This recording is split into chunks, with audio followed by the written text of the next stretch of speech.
So, tapos ko lang mag-zumba and ayan, pinapawisan ako. Wala pa akong ligo kasi, tawag dun, nagzuzumba ko. Kahapon kasi hindi ako nakapag-gym or nakapag-walking. Kasi kasama ko yung mga friends ko, kumain kami sa labas. And ngayon, binabawi ko siya. I mean, para ma-burn yung kinain ko. Kailangan ko talagang i-maintain yung timbang ko. And hindi naman ako masyadong mapayat sa personal. Sakto lang. So, baka magtataka, ang papayat mo na, ganun. Hindi. Sakto lang talaga yung timbang ko.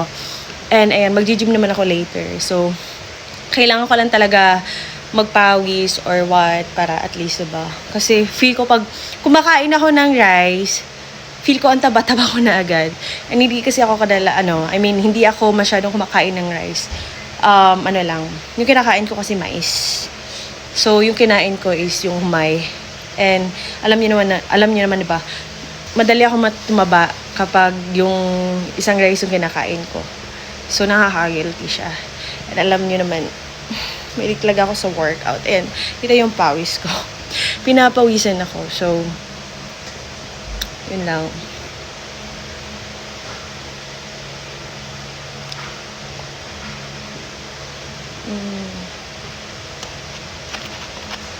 May nakikita akong mga comments or nagtatanong sa akin, anong sekreto mo, ba't ganyan, nagda-diet ka ba? Actually, minsan nagda-diet ako, kinokontrol ko din yung pagkain ko, and umiiwas ako sa mga ganyan na pagkain para iwas din sa paglaki. Kasi mabilis akong tumaba, so kailangan kinokontrol ko yung pagkain ko.